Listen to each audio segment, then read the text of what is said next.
Hello, Sewa, Namaste, Sampurnama. Welcome to my channel after a long period of time. मैले video नहालेको त सायद 1 वर्षै भयो होला। म त्यति भिडियो पनि हाल्दिन। सो आज चाहिँ बौली हो। हाम्रो राईहरुको महान चाड 2082 साल। त्यो भएर म चाहिँ यहाँनेरी तयारी भएर गोकर्णमा साकेला नाच्न जाँदै छु। मेरो भिडियो अन्तिमसम्म हेर्दिनु होला। अनि म चाहिँ आफ्नो लोकेसनबाट इन्ड्राइभ गरेर बाहिर निस्किए। यस्तो धेरै घाम थियो, त्यही भएर ठ्याक्क गोकर्णको फेदीमा पुगेर उकालो चढ्ने ठाउँमा हामीलाई त्यो ड्राइभरले रोकिदिनु भयो। अनि त्यसबाट हामी उकालो चढ्यौँ। यस्तो थियो नि त्यहाँनेरि हालत। गर्मीमा सबैजना साकेला मनाउन चेलीमाइतीहरू सबैजना भेला हुनुहुँदै थियो। म त्यो माथि पुग्दाखेरि गर्मीले मेरो हालत यस्तो भएको थियो, पसिनै पसिना अनुहारभरि, रातो न रातो मेरो अनुहार। त्यो पनि अनि त्यस पछाडि माथि गयौँ। मेरो साथीहरू पनि आउनेवाला थियो। यहाँनेरि गेटबाट भित्र छिर्यौँ। यस्तो राम्रो बन्दोबस्त थियो त्यहाँनेरि। स्टलहरू सबै लगाइसकेको थियो। पूजा गर्नेहरू पूजा गरिरहेको थिए, हिँड्नेहरू हिँडिरहेको थिए, रमाइलो गर्नेहरू रमाइलो गरिरहेको थिए। भेटघाट गरेर सेवा नमस्कारहरू सबैको भइरहेको थियो। अनि त्यस पछाडि म चाहिँ यो गोकर्ण पनि फर्स्ट टाइम गएको हो। किनभने योभन्दा अगाडि चाहिँ काठमाडौँ हुँदाखेरि म टुडीखेलमा अथवा हात्तीवनमा मात्र यो पूजा गर्ने गरेको थाहा थियो। अनि गोकर्णमा पनि हुँदो रहेछ भन्ने थाहा पायो योचोटि। अनि त्यही भएर जाऊँ न त योचोटि चाहिँ गोकर्ण भनेर हामी सबैजनाले प्लान बनायौँ साथीहरूसँग। अनि त्यस पछाडि निस्केको। अनि हामी किराँतहरूको चाहिँ यो वासिम भन्छ जाँडलाई। अनि यो सुँगुरको मासु मेन हो नि त। अनि सबैजनाले पकाउनेहरूले पकाइरहेको थिए, बेच्नेहरू बेचबिखनहरू भइरहेको थियो, पूजा गर्नेहरू पूजा गरिरहेको थिए, नाच्नेहरू नाचिरहेको थिए, रमाइलो गर्नेहरू रमाइलो गरिरहेको थिए, भेटघाटहरू हुनेको सबैको भेटघाटहरू भइरहेको थियो।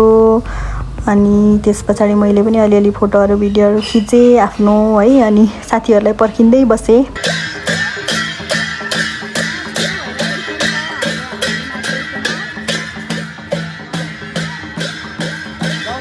हेर्नुहोस् त साथीहरू, कति मिठो ढुङ्गामा पकाएको सुँगुरको मासु हाम्रो नानाले र खुसे मिलेर पकाइराख्नु भएको थियो। मैले यो भिडियो चाहिँ लेन्डस्केपमा बनाउने भनेर सोचेको थिएँ, तर पोर्ट्रेटमा बनाएछु। एनिवे त्यही भएर मैले रोटेट गरेर हालेँ।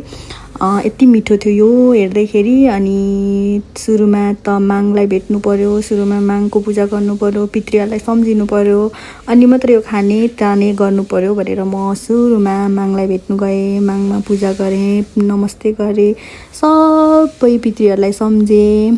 अनि त्यस पछाडि म साथीहरूलाई फेरि पर्खिनुको लागि कन्टिन्यू गरेँ। फाइनल्ली मैले जसलाई कुरेको थिएँ मेरो साथीहरू भन्दा पनि मेरो बहिनीहरू आइपुग्यो। अनि त्यस पछाडि सेवा नमस्कार भयो, अनि भेटघाट भयो, यसो गफसफ भयो, के छ कसो छ खबरको कुरा भयो। अनि त्यस पछाडि हामी सँगै पूजाहरू गऱ्यौँ, अनि नाचगान पनि गऱ्यौँ। म नाच्दा नाच्दै होइन, मेरो चाहिँ जहिले यस्तै हुन्छ। यहाँ हेर्ने अहिले मलाई हेर्दा मेरो नचाइ हेर्दा शिरबन्दी झऱ्यो मेरो। अस्ति कति 2081 सालको उधौलीको बेलामा पनि मेरो इलाममा यस्तै भएर शिरबन्दी झरेको थियो क्या। खोइ मलाई लगाउनु नआएर के भयो, त्यसरी नै झर्छ मेरो चाहिँ जहिले पनि।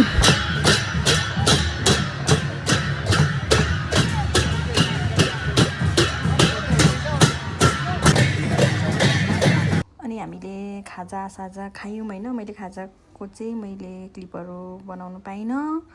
अनि मेरो साथीले चाहिँ वासिम खाएको चाहिँ भिडियो बनाइदिएछ। अनि त्यो पनि मैले यहाँनिर समावेश गराएँ। त्यस पछाडि छुट्ने बेला भयो, मैले मेरो बहिनीहरू पनि भेटिहालेँ। अनि रमाइलो पनि भयो, साथीहरू पनि थिए, साथीहरू नाच्दै थिए। अनि त्यस पछाडि हामी फर्किने भनेर सबैजना आफ्नो आफ्नो घरतिर छुट्यौँ। त्यस पछाडि जाने बेलामा मैले यो सानो भिडियो बनाएँ। अनि छोडेर जानु त मन थिएन, त्यही पनि 5 बजिसकेको थियो। त्यही भएर हामीले सबैसँग मेरो साथीहरूसँग बिदा मागेँ। सो गाइज 2082 सालको बौली मेरो यसरी नै सम्पन्न भयो। मेरो आजको ब्लग यति नै। थ्याङ्क यू सेवा।